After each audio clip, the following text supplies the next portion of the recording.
أعوذ بالله من الشيطان الرجيم. بسم الله الرحمن الرحيم. الذين ينقضون عهد الله من بعد ميثاقه ويقطعون ما أمر الله به أن يوصل ويفسدون في الأرض أولئك هم الخاسرون. صدق اللہ العظیم.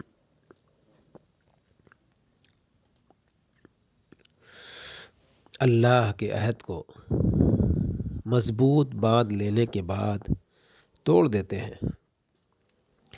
اللہ نے جسے جوڑنے کا حکم دیا ہے اسے کاٹتے ہیں. میرے عزیز ساتھیوں، السلام علیکم ورحمۃ اللہ وبرکاتہ.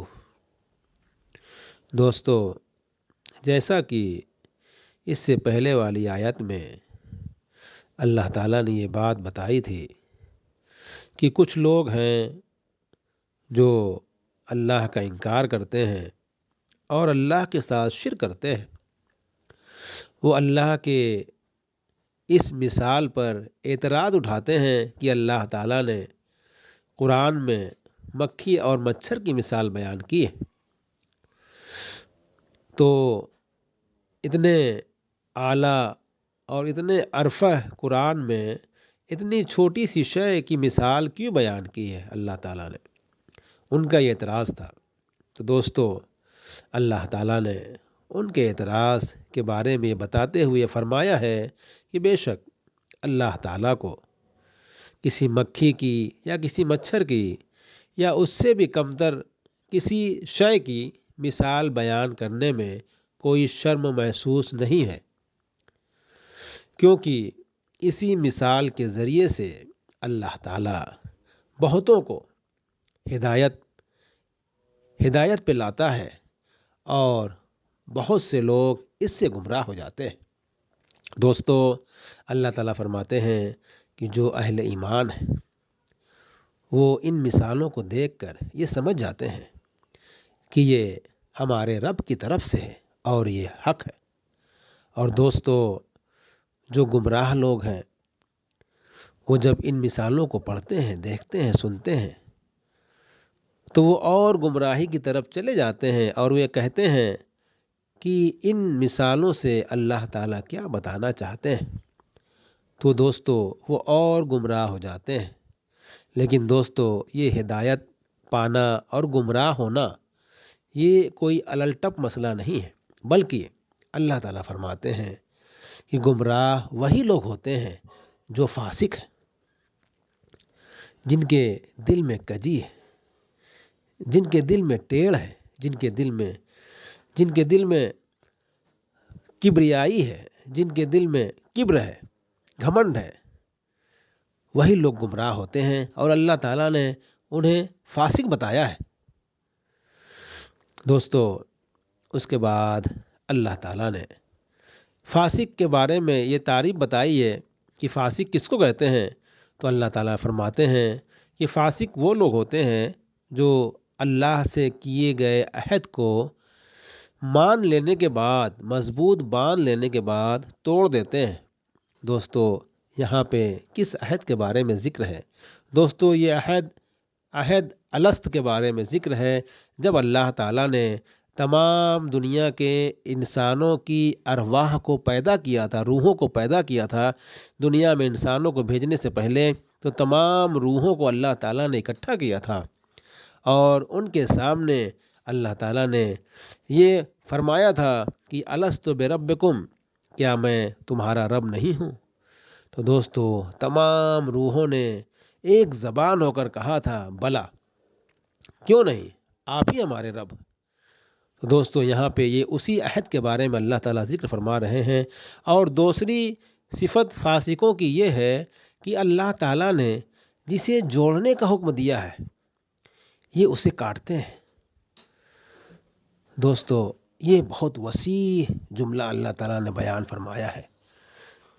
جوڑنے سے مطلب یہ ہے دوستو اس میں آپس کے رشتے بھی ہیں، اور یہ سماج کی بھائی چارگی بھی ہے۔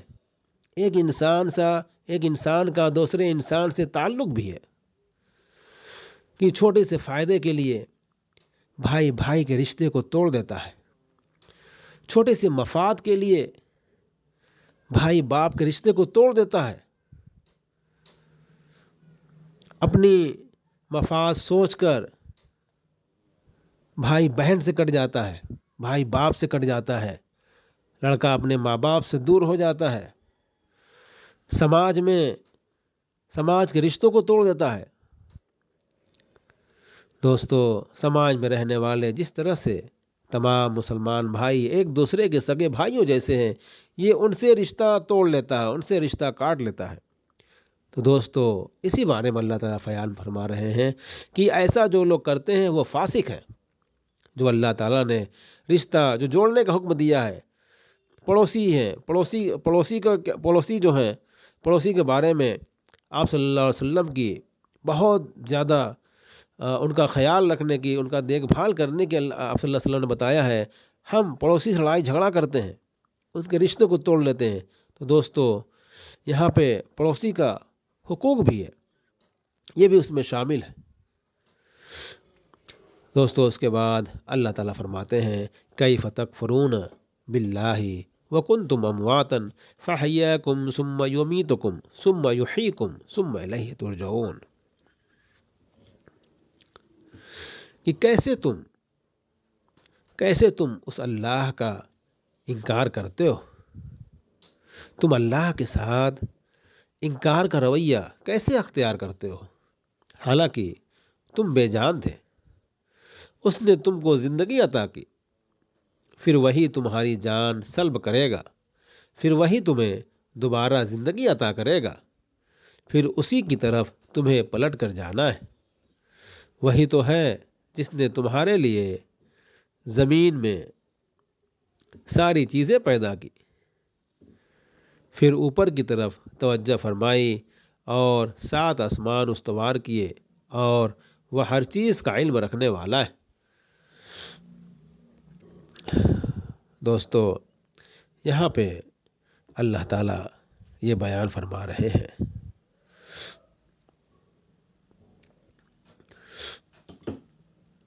کہ ایک یہ کہ تم اس خدا کے مقابلے میں کفر و بغاوت کا رویہ اختیار کرنے کی جرات کیسے کرتے ہو، جو تمہاری تمام حرکات سے باخبر ہے، جس سے تمہاری کوئی حرکت چھپی نہیں رہ سکتی۔